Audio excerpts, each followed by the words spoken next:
Bonsoir, je m'appelle Mostome Ekoro Gaspard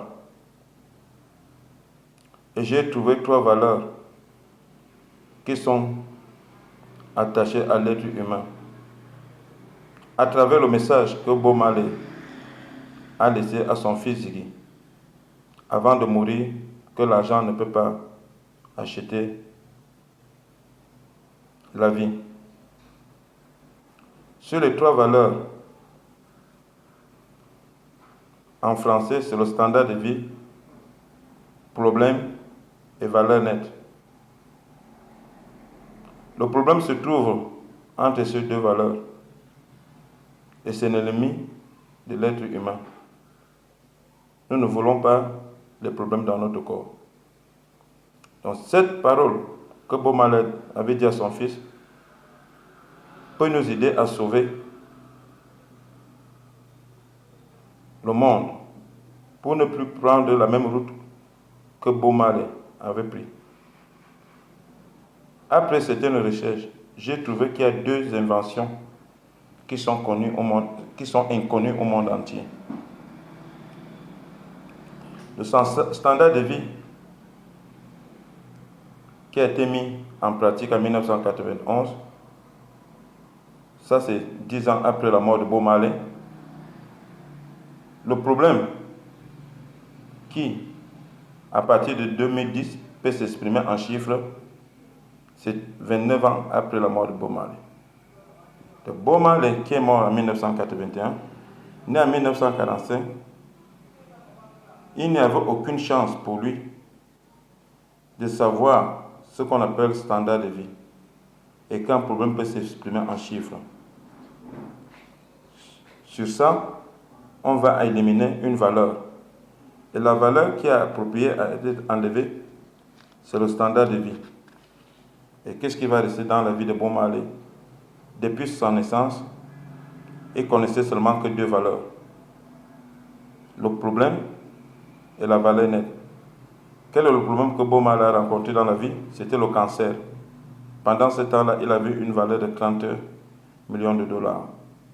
Avec ces 30 millions de dollars, il n'a pas pu résoudre le problème du cancer. Comment il est terminé?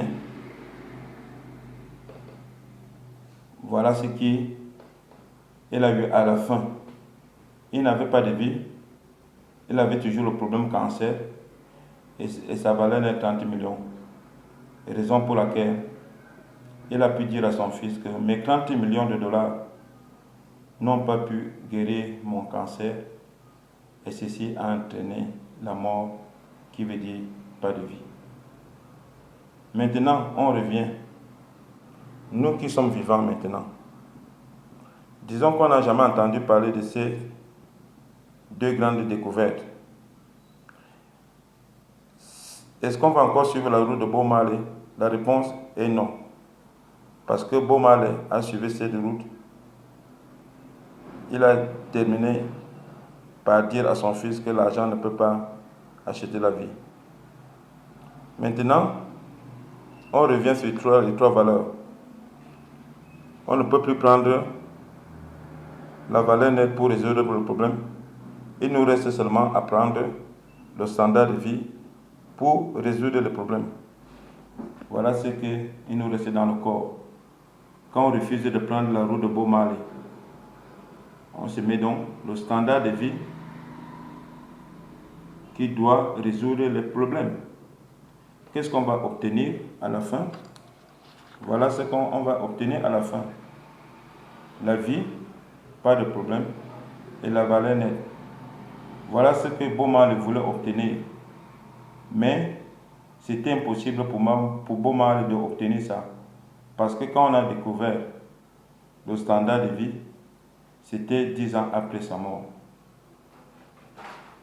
Quelles sont les 2 inventions? Où est-ce que j'ai pris ces informations? C'est en Angleterre, en 2010.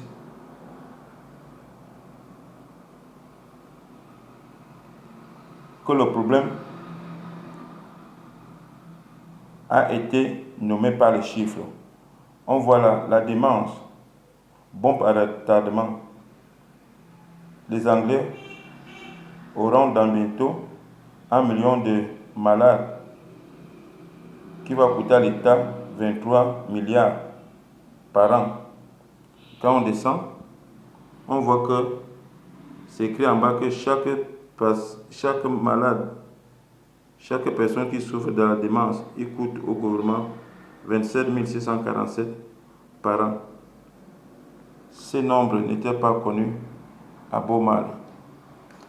Et maintenant, le standard de vie a été mis en pratique en 1991. C'est en ce temps-là qu'on a commencé à classifier les pays par leur performance économique.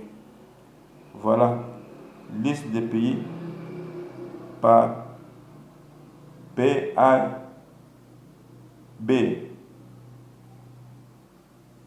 On voit, c'est à partir de ces chiffres que vous voyez là, ont une signification. On voit là que Luxembourg est le premier pays avec un bon standard de vie, suivi de la Suisse-Zélande, Norvège numéro 3, et c'est comme ça que ça continue. Chaque pays a son standard de vie. À partir de cette invention qui a pris place en 1991, on va aussi comprendre le mouvement de l'immigration. Maintenant, la prochaine vidéo, on va savoir comment, à partir des standards de vie,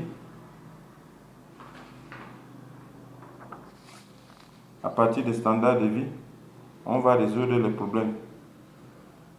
Merci.